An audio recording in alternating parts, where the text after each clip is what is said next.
How do consumer prices compare in the Biden era with the Trump era 4 years ago? I mean, we're gonna do a compare and contrast. I guarantee. I mean, we all know things are bad. We know that everything is expensive right now. Everything you purchase right now is way worse. We know that, but I guarantee you don't know how bad it really is. Wait till we go over these numbers and really compare things. For the past 4 years, I mean, it is. I don't know how you can look at these numbers and say, okay, yeah, I'm gonna vote for more of that. I'm gonna vote for Kamala Harris and get more of that.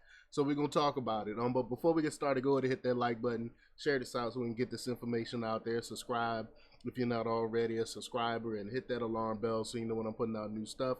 Also, check out my link tree in the description. It has a link to my Patreon. That's where I talk about things that I can't talk about here.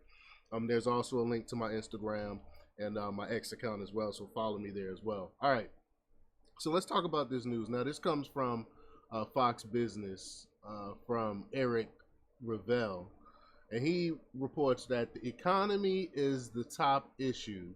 Voters, as of Election Day on November 5th, draws near, and Americans continue to deal with the economic impact of inflation on the cost of living.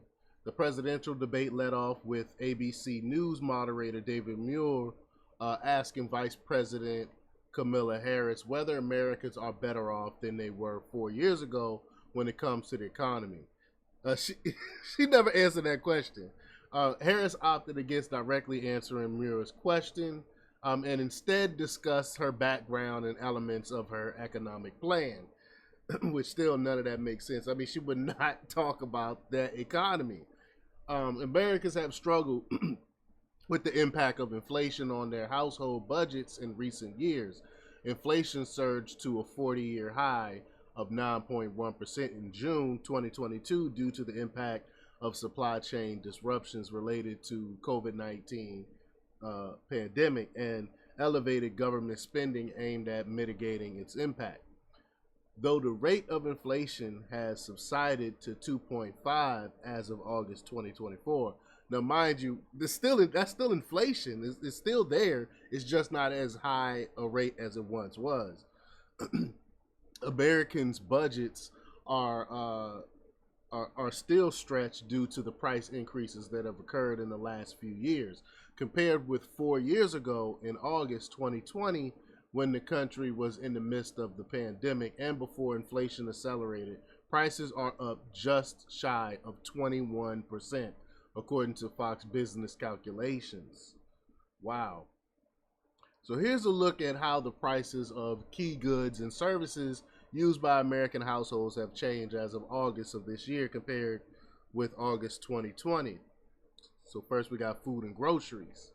Overall, food prices have risen about 22.8% in the last 4 years based on a Fox business analysis.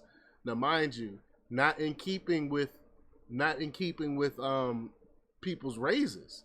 I mean, so you got that much cost of for food, but not really making as much money.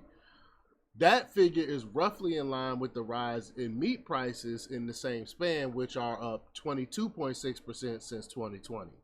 Egg prices have skyrocketed more than 60.7% since August 2020, due in part to an outbreak of avian influenza that impacted production in 2022, as well as rising costs for feed, energy, and labor. Other food categories have been more modest price growth in the last 4 years, as dairy products are up 16%, while fruits and vegetables are up 13.8%. We got shelter. Shelter prices have increased nearly 23.4% since August 2020, with rents from primary residences up by a similar amount. And energy, overall energy costs have increased by a whopping 42.4% over the past 4 years, with fuel oil spiking 70.3%. Wow. Unaffordable. And then vehicle and gas prices, oh my gosh, new vehicles are up 19.5%, while prices for used cars and trucks have risen over 17.9% since August 2020. Those are used cars. Auto insurance prices, which is ridiculously through the roof, have surged by nearly 52.4% since that time. Overall prices increased for gasoline have risen nearly 52.9% in the last year. So insurance, vehicle, I mean everything, every aspect of our lives has gone up. Healthcare. Healthcare costs have increased at a slower rate than other categories, as prices for medical care services are up about 7.4% since August 2020, although prices for hospital services are up more than 17.8%.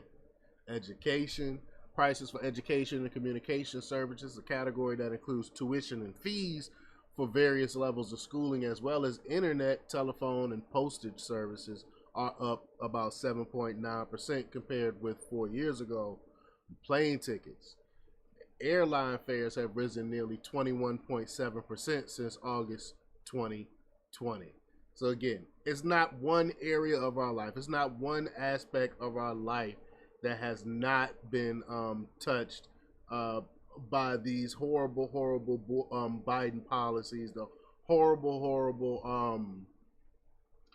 inflation that's caused on his government's overspending. It's crazy. Again, I don't think we'll survive another 4 years of this. But y'all let me know what y'all think about this. Leave your comments down below. Like, share, and subscribe. And check out jjthepsychotherapist.com for the latest in news. Until next time, peace.